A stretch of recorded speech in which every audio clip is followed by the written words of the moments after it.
আমি আপনাকে personally deal করবো এখন। ভাই কেন ফোন দিবেন ওনাকে? আমি র্যাব এবং এসপি দিয়ে আমি ফোন দেবো আপনাকে, আপনি কেন উইদাউট পারমিশন আপনি ফোন দিয়েছেন? ভার্গো টোবাকো লিমিটেড নামক একটি সিগারেট উৎপাদনকারী প্রতিষ্ঠানের বিরুদ্ধে ভয়াবহ রাজস্ব ফাঁকির প্রমাণ পেয়েছে এনবিআরের কাস্টমস, এক্সাইজ ও ভ্যাট কমিশনারের। গত 7 মাসে প্রতিষ্ঠানটির তথ্য গোপন ও জালিয়াতির মাধ্যমে সরকারের প্রায় ৩৫৯ কোটি টাকা কর ফাঁকি দিয়েছে।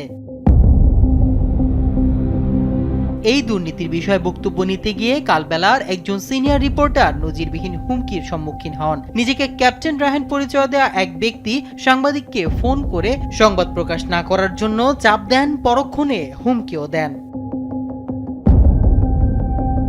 হুমকিদাতা রায়হান দাবি করেন তিনি ভার্গো টোবাকোর মালিক পক্ষের ঘনিষ্ঠ এবং প্রশাসনের উচ্চপদস্থ ব্যক্তিবর্গ ও রাজনৈতিক মহলে তার শক্তিশালী যোগাযোগ রয়েছে। তিনি সংবাদ প্রকাশ না করার অনুরোধ জানিয়ে কালবেলার প্রতিবেদকের সঙ্গে পরিচয় হওয়ার উদ্দেশ্যে গুলশানের ওয়েস্টিনে কফি পান এবং আড্ডা দেওয়ার দাওয়াত দেন। জবাবে প্রতিবেদক রায়হানকে কালবেলার অফিসে এসে রং চা খাওয়ার দাওয়াত দেন এবং কিছু বলার থাকলে অফিসে এসে বলার পরামর্শ দেন। পরে প্রতিবেদক যখন পেশাদারিত্বের খাতিরে ওই কোম্পানির ডিএমডি অমল হালদারের বক্তব্য নেন, তখন ক্যাপ্টেন রায়হান চরম ক্ষিপ্ত হয়ে ওঠেন। তিনি সাংবাদিককে মোবাইলে বলেন, আপনি কেন ফোন দিয়েছেন?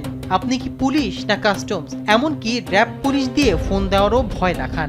আপনি কি কাস্টম কমিশনার বা ডিসি, এসপি, র্যাব গাজীপুরের দায়িত্বে আছেন? আপনি কে?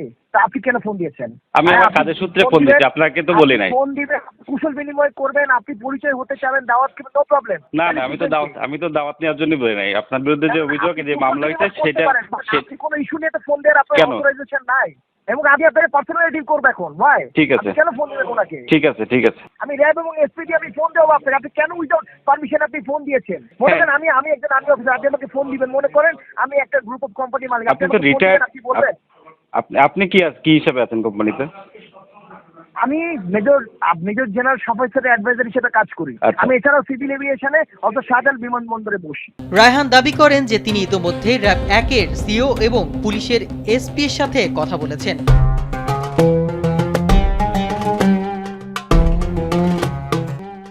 হুমকির মাত্রা ছাড়িয়ে যায় যখন রায়হান হোয়াটসঅ্যাপে ভয়েস মেসেজ পাঠিয়ে সাংবাদিকের ব্যক্তিগত জীবন ও পরিবারের ক্ষতি করার ভয় দেখান। কাস্টমার কোনো প্রতিনিধির মাধ্যমে যদি আপনাকে কেউ এটা করানোর চেষ্টা করে, আপনি কান খুলে বলে দিবেন, ঠিক আছে? এখানে সর্বোচ্চ পর্যায়ে মেজর আফিসার স্পিকার হয়েছে, ব্রিগেডিয়ার শামসার হচ্ছে ডিফেন্স চিফ অ্যাডভাইজার, আগে যে তারেক আনাম সিদ্দিকী ছিল। এবং আমার পলিটিক্যাল ব্যাকগ্রাউন্ড যদি না জানেন, আপনি জেনে নেন, আপনি এসে খোঁজ নিয়ে জেনে যাবেন। তো আননেসেসারিলি যদি বদার করেন, তাহলে পলিটিক্যালি এবং অথরিটিক্যালি লফুলি আমি ডিল করবো, এবং পার্সোনালি ডিল করলে আমাকে আপনার অবস্থা খুব খারাপ হবে। এটা পার্সোনালি বলছি, আননেসেসারিলি কোনো বদার করবেন না। নেক্সট টাইম আমি আপনার সাথে ফোনে কথা বলবো, তো আপনি ফ্যামিলি এবং আপনি সুন্দরভাবে ঠান্ডাভাবে থাকেন, শান্তিভাবে থাকেন, আমাকে উত্তেজিত করবেন না। অনুসন্ধানে জানা গেছে হুমকিদাতা মোহাম্মদ রায়হানুল ইসলাম সেনাবাহিনীর সাবেক ক্যাপ্টেন। অবসরে গেছেন প্রায় 2 বছর আগে। বর্তমানে তিনি ভার্গো টোবাকোর মালিক অবসরপ্রাপ্ত মেজর জেনারেল সৈয়দ শাফায়েতুল ইসলামের ঘনিষ্ঠ সহযোগী হিসেবে কাজ করছেন।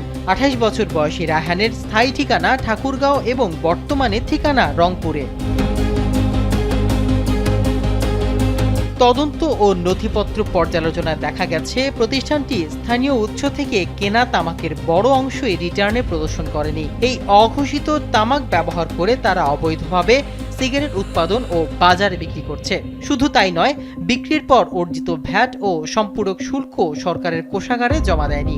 এমনকি অবৈধ অফিস থেকে প্রশাসনিক কার্যক্রম পরিচালনা এবং আর্থিক বিবরণীতে মিথ্যা তথ্য প্রদানেও প্রমাণ মিলেছে। মাহমুদুর রহমান, কালবেলা।